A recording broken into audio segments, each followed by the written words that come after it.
Bismillahirrahmanirrahim. Permasalahan ke-9. Apa yang menyebabkan seseorang disiksa dalam kubur?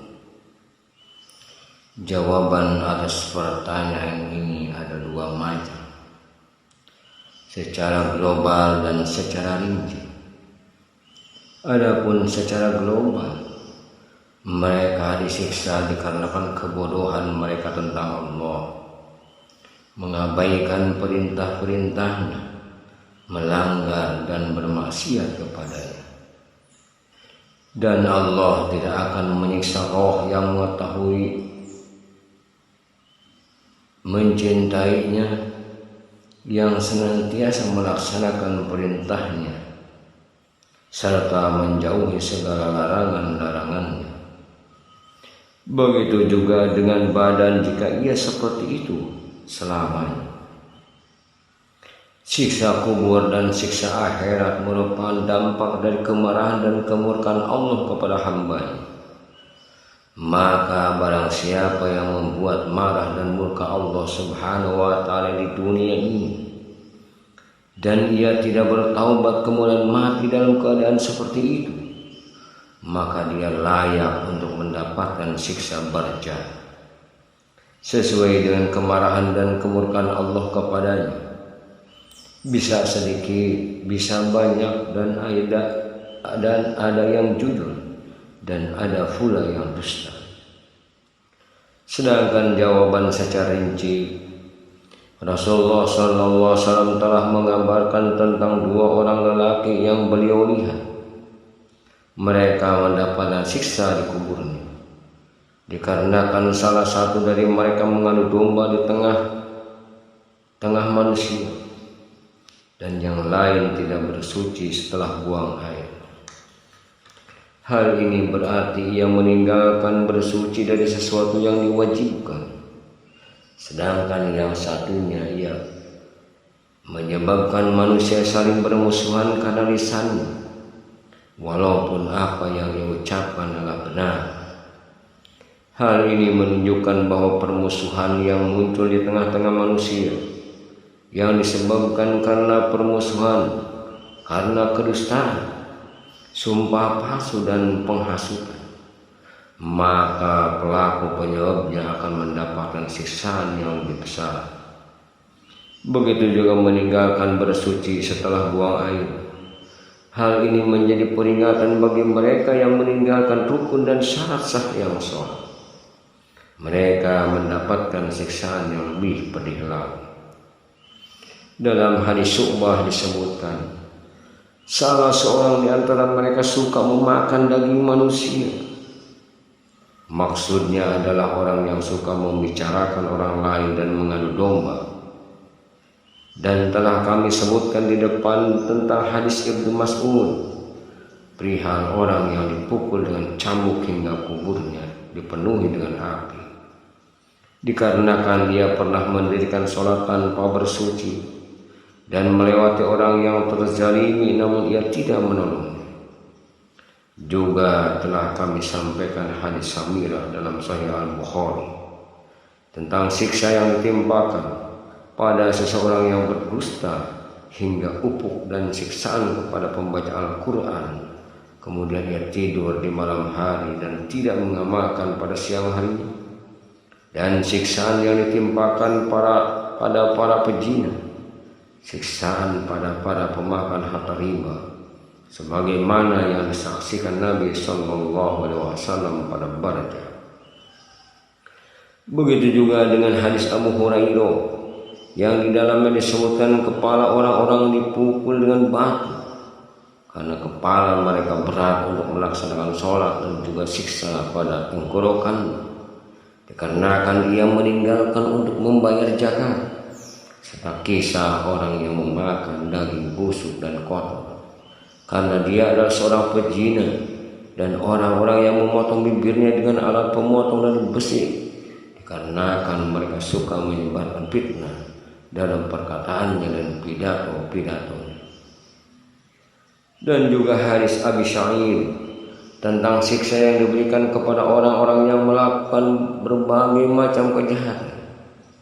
Di antara mereka ada yang perutnya menggelembung seperti rumah, karena mereka berada di jalan pengikut Fir'aun, yaitu mereka adalah para pemakan riba. Di antara mereka ada yang membuka mulutnya kemudian menyuapkan bara api ke dalam mulutnya sampai keluar dari duburnya. Hal ini disebabkan ia memakan harta anak yatim. Di antara mereka ada pula wanita yang menggeluntung pada payudaranya. Mereka itu adalah para pezina. Di antara mereka ada yang memotong daging lambungnya dan kemudian memakannya. Mereka itulah para penggunjing. Dan di antara mereka ada yang memiliki kuku dari tembaga. Kemudian dengan kuku tersebut mereka mencakar wajah dan dadanya. Mereka itulah adalah orang-orang yang suka menodai kehormatan orang lain. Nabi juga telah menggambarkan tentang seorang pemilik mantel yang ia ambil dari harta rampasan perang, sehingga mantel tersebut berubah menjadi api di dalam kuburnya. Sebenarnya orang ini juga memiliki hak untuk mendapatkan harta rampasan tersebut. Lantas bagaimana dengan orang-orang yang menjalimi orang lain, sedangkan ia tidak memiliki hak terhadap barang orang lain tersebut? Siksa kubur dapat disebabkan karena berbuat maksiat dari hati, mata, telinga, mulut, lisan, perut, kemaluan, tangan, kaki, dan seluruh anggota badan. Di antara sebab seseorang mendapatkan azab kubur adalah mengadu domba, berdusta, ghibah atau membicarakan orang lain, memberikan persaksian palsu, menuduh wanita suci berzina, menyebarkan fitnah, menyuruh pada perbuatan bid'ah, berbicara tentang Allah dan Rasulnya tanpa dilandasi dengan ilmu, berbicara seenaknya sendiri, pemakan harta riba, pemakan harta anak yatim, pemakan uang suap, sogok dan korupsi, pemakan harta milik saudaranya muslim secara tidak benar, atau mengambil harta ahlul jimmah, meminum minuman yang memabukkan, memakan makanan yang dilaknat, berzina, khamasa, mencuri, menipu, berkhianat, menumpuk barang, orang yang mengambil harta riba, pemberinya, penulisnya yang menjadi saksi, menggugurkan hal-hal yang diwajibkan oleh Allah, melanggar larangan-larangannya, menyakiti orang muslim, membuka aib mereka, berhukum kepada selain Allah, berfatwa dengan sesuatu yang menyelisih syariat Allah, tolong-menolong dalam perbuatan dosa dan permusuhan, membunuh jiwa yang diharamkan Allah, menggugurkan asma dan sifat Allah, menyelewengkan hakikat asma dan sifat Allah dan condong kepadanya, mendahulukan pendapat, perasaan dan strateginya sendiri daripada sunnah Rasul, meratapi anggota keluarga yang meninggal dan yang mendengarkan pernyanyian lagu-lagu yang diharamkan Allah dan Rasulnya, dan yang mendengarkannya, membangun masjid di atas kuburan dan menyalakan lampu-lampu di atasnya, berbuat curang dalam timbangan dengan cara meminta tambahan jika ia membeli dan menguranginya jika ia menjualnya, berbuat semena-mena, sombong, membanggakan diri, orang yang suka pamer, orang yang suka mengolok-olok orang lain dan para sahabat, orang-orang yang mendatangi dukun, peramal, ahli perbintangan, kemudian mereka bertanya kepadanya dan membenarkannya, membantu orang-orang zalim yang menjual akhiratnya demi mendapatkan kenikmatan dunia, orang-orang yang jika diingatkan untuk takut kepada Allah mereka tidak peduli, dan jika diingatkan untuk takut kepada manusia mereka langsung meresponnya. Orang-orang yang mendapatkan petunjuk dari Allah dan Rasul namun tidak mengikutinya dan tidak peduli dengannya, jika sampai kepada sesuatu yang menyenangkan perasaannya, tidak peduli apakah itu benar atau salah, dan tanpa menentangnya, orang-orang yang mendengarkan Al-Quran dan ia tidak tersentuh dengan bacaan tersebut dan bahkan merasa risih dengan bacaan tersebut, begitu juga dengan sebaliknya. Jika ia mendengar seruan setan berupa nyanyian, dia langsung menyimaknya, bersumpah palsu dengan nama Allah dan dusta. Jika bersumpah di hadapan makhluk, dia tidak pernah memenuhinya. Bangga dengan kemaksiatan dan terus-menerus melakukannya serta menyebarkannya di kalangan teman-temannya. Ia melakukan kemaksiatan dengan terang-terang, tidak merasa khawatir dengan Rabb-nya serta kehormatan, berbicara kotor dan jorok yang mencerminkan akhlak yang jelek, menunda-nunda pelaksanaan sholat sampai akhir waktu dan meremehkannya serta tidak berzikir kepada Allah kecuali hanya sedikit, tidak membayar zakat harta yang dapat membersihkan jiwanya, tidak menunaikan ibadah haji meskipun ia mampu melakukannya, tidak menunaikan hak-haknya meskipun ia mampu menunaikannya, tidak peduli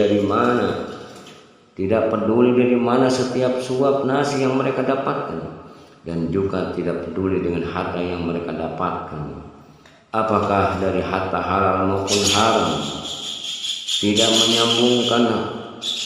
menyambung tali silaturahmi, tidak mengasihi orang miskin, janda, anak yatim, hewan peliharaannya, dan bahkan mereka menghardik anak yatim, menghalangi orang-orang miskin untuk mendapatkan makan, sibuk dengan aib saudaranya daripada aib dirinya sendiri, dosa saudaranya daripada dosa dirinya sendiri. Dan inilah amalan-amalan yang menyebabkan mereka mendapat siksa kubur dengan dosa-dosa yang telah mereka lakukan.